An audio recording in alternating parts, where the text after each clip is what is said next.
Last video में students मैंने आपको आपका जो लेसन नंबर 5 है सेपरेशन ऑफ मटेरियल्स उसकी रीडिंग करवाई थी। हमने कर लिया था स्टूडेंट्स मेथड ऑफ सेपरेशन में डिकेंटेशन, सेडिमेंटेशन, इन सब मेथड्स के बारे में पढ़ा था। तो मेथड ऑफ सेपरेशन मैंने हैंड पिकिंग आपको करवा दिया, सेविंग करवा दिया, विनोइंग करवा दिया स्टूडेंट्स, थ्रेशिंग करवा दिया, सेडिमेंटेशन एंड डिकेंटेशन करवा दिया, फिल्ट्रेशन भी करवा दिया। आज का हमारा टॉपिक है स्टूडेंट्स इवेपोरेशन। इवेपोरेशन का मीनिंग आपको पता ही है कि क्या होता है। इवेपोरेशन क्या होता है? वाष्पीकरण। ठीक है, तो इवेपोरेशन के बारे में हम पढ़ते हैं। इवेपोरेशन वो प्रोसेस है स्टूडेंट्स जिसमें लिक्विड जो है वो वेपर में कन्वर्ट हो जाता है, राइट। जब हम उसे हीट करते हैं, जब टेम्परेचर बढ़ता है, या मान लीजिए आपने गैस चलाई और उस पर कोई बर्तन रख दिया, आप उसमें आपने पानी डाल दिया, आपका जो पानी है वो इवेपोरेट होकर वेपर में कन्वर्ट हो जाएगा। ओके, तो ये तो हम सबको पता है कि इवेपोरेशन की प्रोसेस हुई है। बट इवेपोरेशन का यूज़ दो सब्सटेंस को सेपरेट करने के लिए भी किया जाता है, ये आपको नहीं पता था। Okay, let's see. इवेपोरेशन का यूज़ हम करते हैं तब जब कोई कंपोनेंट जो है वो डिज़ोल्व हो जाता है लिक्विड में। क्या हो जाता है? जब कोई भी सब्सटेंस डिज़ोल्व हो जाता है लिक्विड में। अब जैसा कि मैंने कहा, चीनी मिक्स हो चुकी है पानी में, तो उसे आप कैसे सेपरेट करेंगे पानी से? या फिर जो नमक मिक्स हो चुका है पानी में, उसे आप कैसे सेपरेट करेंगे? तो उसे हम सेपरेट करेंगे इवेपोरेशन की मदद से। और इसी तरह से हम सी वाटर से सोल्ट भी ऑब्टेन करते हैं। आपको पता है कि हम सी वाटर से क्या करते हैं? सोल्ट ऑब्टेन करते हैं। सबको पता है इस बारे में। आपको पता है कि जो समुद्र का पानी है वो कैसा होता है? खारा होता है। तो सी वाटर से हम नमक कैसे निकालते हैं? क्योंकि नमक तो सोल्यूबल है। क्या है नमक? नमक तो क्या है? सोल्यूबल है पानी में। तो वो भी इवेपोरेशन से हम निकाल सकते हैं। देखते हैं कैसे निकालते हैं।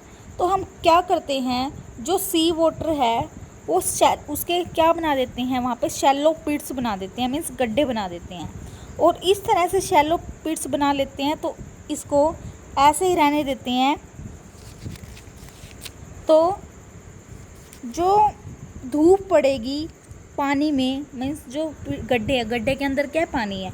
पानी के अंदर क्या होगी? जब धूप पड़ेगी तो ये पानी जब गर्म होगा तो क्या हो जाएगा? इवेपोरेशन की प्रोसेस वहाँ पे होगी। क्या होगी? इवेपोरेशन की प्रोसेस होगी। और जो क्या होगा कि वहाँ पे क्या बच जाएगा? सोल्ट बच जाएगा नीचे, क्योंकि पानी तो क्या हो जाएगा? इवेपोरेट हो जाएगा। ओके, जब हम कुछ दिन तक इसको ऐसे ही रहने देते हैं तो पूरा का पूरा पानी इवेपोरेट हो जाता है और नीचे सिर्फ सोल्ट रह जाता है। ओके, इस तरह से जो सोल्ट है वो ऑब्टेन किया जाता है सी वाटर से, इवेपोरेशन की प्रोसेस से। और बाद में हम इस सोल्ट को फर्दर प्योरीफाई कर लेते हैं ताकि हमें कॉमन साल्ट मिल जाए, NaCl। ओके, क्योंकि इस सोल्ट में बहुत सारे सोल्ट्स के मिक्सचर होते हैं। इस तरह से हमें मिलता है सोल्ट। तो ये तो हो गया evaporation, which is also a method of separation. आपको पता ही है कि कौन सा मेथड है? सेपरेशन का मेथड है। ओके, कई बार आपने देखा होगा, कई बार ऐसा होता है कि जब हमें बहुत सारे मेथड्स ऑफ सेपरेशन लगाने पड़ते हैं, तो दो कंपोनेंट्स को सेपरेट करने के लिए एक मेथड से वो सेपरेट नहीं हो पाते। ओके, तो एक मेथड से कंपोनेंट सेपरेट नहीं हो पाते, तो देखते हैं ऐसा कब किया जाता है? जब हम एक से ज़्यादा मेथड ऑफ सेपरेशन का यूज़ करते हैं। ठीक है, यहाँ पे जैसे लिखा गया, using more than one method of separation. इसके लिए हम एक एग्जांपल लेते हैं। सपोज हमारे पास सोल्ट और सैंड है, मीन्स नमक और क्या है? रेत है। ठीक है, हमें इन दोनों को क्या करना है? सेपरेट करना है। क्या करना है? सेपरेट करना है। लेट्स सी हम इसको कैसे सेपरेट करेंगे। तो हम इसके लिए एक बीकर में क्या लेंगे? पानी लेंगे। क्या लेंगे? इसके लिए एक बीकर में हम पानी लेंगे और सोल्ट भी डाल देंगे और सैंड भी डाल देंगे। ओके, थोड़ी देर बाद आप नोटिस करोगे कि सोल्ट से पानी की जो सोल्ट है वो पानी में डिज़ोल्व हो गया है और जो सैंड है वो नीचे सेटल डाउन हो गई है, नीचे बैठ गई है। ठीक है, सो ये प्रोसेस हो गई सेडिमेंटेशन। मैंने आपको पहले बता दिया है, क्योंकि जो सैंड जो है वो क्या हो गया है, नीचे बैठ गया है। तो अब आप क्या करेंगे, सेडिमेंटेशन के बाद यहाँ पे प्रोसेस होगी डिकेंटेशन। क्या होगी, डिकेंटेशन। अब इस पानी को आप क्या करेंगे, निकाल देंगे।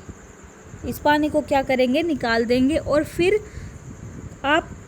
आपके पास अलग अलग बिकर्स में क्या रह जाएगा, एक बिकर में तो आपका रह गया सैंड और एक में पानी। आपने जो ये पानी निकाला, ठीक है, उसमें सोल्ट डिज़ोल्व था। एक में तो सैंड रह गई और एक में आपने क्या करा, ये जो ये पानी निकाला है उस पानी में क्या है, सोल्ट डिज़ोल्व है। सो इस वाले बिकर में हम रह गया आपके पास सोल्ट और वाटर, जो यहाँ पे दिखाया गया है। ये एक में तो सोल्ट और वाटर रह गया और एक में क्या रह गई, सैंड। ओके, तो सैंड तो आपने सेपरेट कर लिया, बट अब आपके पास सोल्ट भी आपको क्या करना है, सोल्ट भी सेपरेट करना है। तो वो सोल्ट को हम कैसे सेपरेट करेंगे, देखते हैं ये कैसे होगा। तो ये था हमारे पास सोल्ट और वाटर का कॉम्बिनेशन। ओके, तो अब हम क्या करेंगे, इस सोल्ट और वाटर को कॉम्बिनेशन कंबाइन करके, यहाँ पे मैं आपको दिखाती हूँ, जो ये सोल्ट और वाटर है इसको हम क्या करेंगे,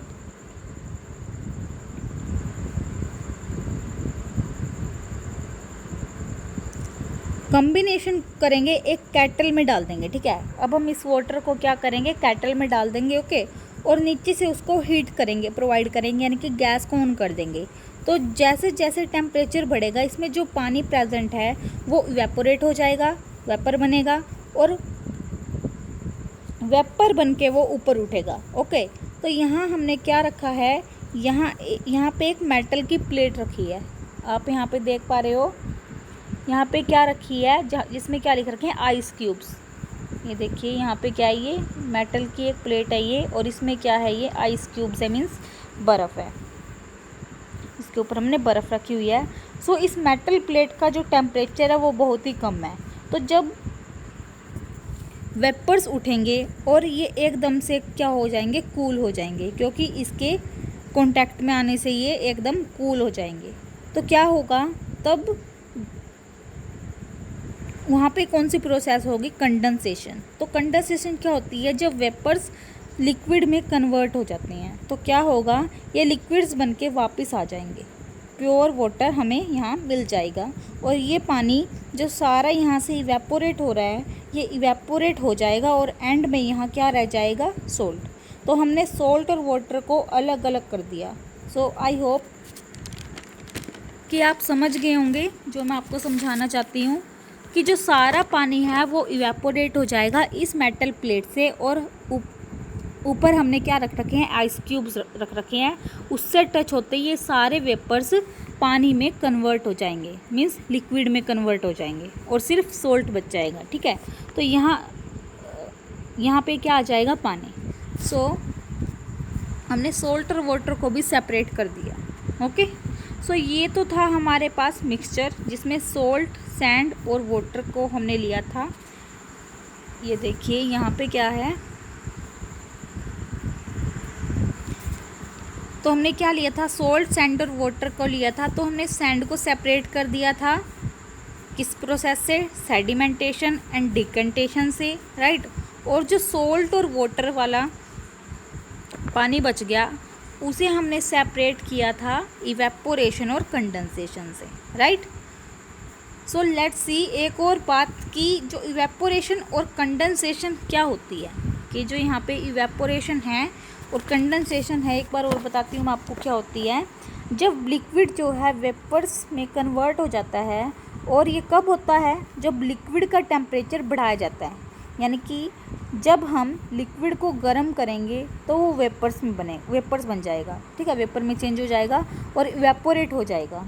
कंडेंसेशन क्या होती है, जब वेपर दोबारा से लिक्विड में कन्वर्ट हो जाता है, जैसे वेपर्स यहाँ टच हो रहे हैं और दोबारा से लिक्विड में कन्वर्ट हो रहे हैं, उसे क्या बोलेंगे हम, कंडेंसेशन। ओके, और ये कब होता है, जब वेपर्स जो हैं वो लो टेम्परेचर के कांटेक्ट में आते हैं, यानी कि जब टेम्परेचर लो किया जाता है तो वेपर्स जो हैं वो दोबारा से लिक्विड में कन्वर्ट हो जाते हैं। ओके, सो अब मुझे लगता है कि आप समझ गए होंगे कि इवेपोरेशन और कंडेंसेशन में क्या डिफरेंस है। ओके, सो यहाँ पे स्टूडेंट्स क्या है, एक एक्टिविटी है, एक एक्सपेरिमेंट है जो आपको करके दिखाना है, करना है घर पे। आपको क्या करना है, एक बिकर लेना है, उसमें क्या करना है, आपको शुगर डालनी है, चीनी डालनी है और उसको आपको मिक्स करते रहना है। जितनी शुगर आप डालोगे, जब क्या है, एक टाइम ऐसा आएगा कि शुगर जो है उस पानी के अंदर डिज़ोल्व होनी बंद हो जाएगी, ठीक है। तो जब वो डिज़ोल्व होनी बंद हो जाएगी तो आपको नोट करना है कि आपने कितनी जो स्पून है शुगर की वो डाली है इस पानी में, ठीक है। फिर आप क्या करोगे कि जो ये पानी है इसके अंदर और चीनी डालोगे।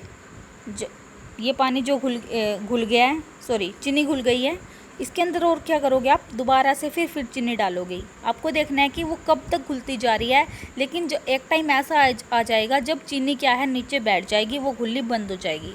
तो उस पॉइंट को हम बोलते हैं इसका सैचुरेटेड पॉइंट, मीन्स इस सॉल्यूशन को हम बोलते हैं जब चीनी घुलनी बंद हो जाती है, जो सॉल्यूट है वो घुलना बंद हो जाएगा इस सॉल्वेंट में के अंदर, तो उसको बोला जाता है सैचुरेटेड सॉल्यूशन। क्या बोला जाता है स्टूडेंट, सैचुरेटेड सॉल्यूशन। आप क्या कर सकते हो, चीनी के जगह आप उसको सोल्ट को भी यूज़ कर सकते हो, घोल सकते हो इसके अंदर, ठीक है। तो आपको ये एक्टिविटी परफॉर्म करके देखनी है घर पे। सो हमारा जो नेक्स्ट टॉपिक है स्टूडेंट्स वो यही है कि लास्ट टॉपिक है हमारे इस चैप्टर का saturated solution. A solution is said to be saturated if it can not dissolve more of the substance या फिर सोल्यूट इन इट। सो अगर वो सोल्यूट डिज़ोल्व नहीं कर सकता, अब उसकी क्षमता नहीं रही है, तो ऐसे सॉल्यूशन को हम कहेंगे सैचुरेटेड सॉल्यूशन।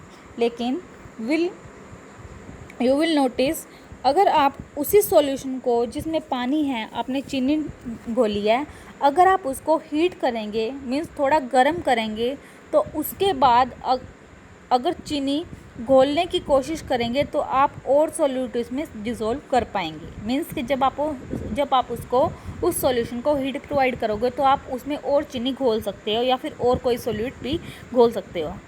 आप इसको भी घर पे करके देख सकते हो। ओके, और एक और चीज़ कि वाटर जो है वो different amount of soluble substance को डिज़ोल्व करता है। यानी कि अगर आप चीनी डिज़ोल्व करोगे तो हो सकता है कि आप जैसे 5 चम्मच डिज़ोल्व कर पा रहे हो या फिर 6 चम्मच, ये तो एक आइडिया है, वैसे मैं आपको बता रही हूँ। मीन्स या फिर आप क्या कर रहे हो, अगर नमक को डिज़ोल्व कर रहे हो तो उसमें क्या पता 7 चम्मच घुल जाए उस पानी में, 1 गिलास ऑफ वाटर में, ठीक है।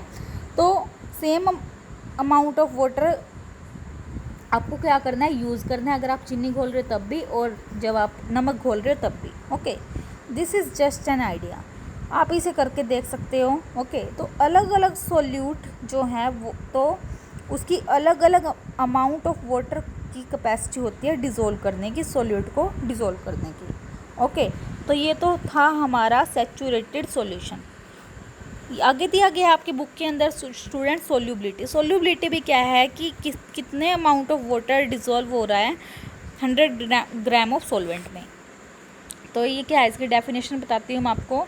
The maximum mass of A solute that can be dissolve in 100 gram of the solvent at any specified temperature is called it solubility. Solubility क्या हो गई कि कितना जो मैक्सिमम सोल्यूट है, सोल्यूट क्या हो गया, जो चीनी है या फिर नमक है वो क्या है, हमारा सोल्यूट है। और सॉल्वेंट क्या है, वो अगर हम मान लो 1 गिलास वाटर है, ठीक है, 1 गिलास वाटर में अगर मान लो 1 गिलास है जो उसके अंदर क्या 100 ग्राम ऑफ वाटर आ रहा है, तो तो वो जो पानी है वो पानी क्या है, सोलवेंट है, लेकिन जो चीनी हम घोल रहे हैं वो क्या है, सोल्यूट है। तो कितना मैक्सिमम वाटर, कितना मैक्सिमम सोल्यूट या फिर कितनी मैक्सिमम शुगर हम घोल पाते हैं 100 ग्राम ऑफ सोलवेंट में एक स्पेसिफाइड टेम्परेचर पे, उसे बोला जाता है सोल्यूबिलिटी। ओके, उसके बाद स्टूडेंट्स आपका जो ये चैप्टर है ये यहीं पे कंप्लीट होता है। होप कि आपको ये वीडियो लेक्चर अच्छे समझ में आ गया होगा और इसी के साथ हमारा ये लेसन भी जो है कंप्लीट होता है। सो स्टूडेंट्स, आपको ये कंप्लीट लेसन रिवाइज करना है। So thank you and have a nice day.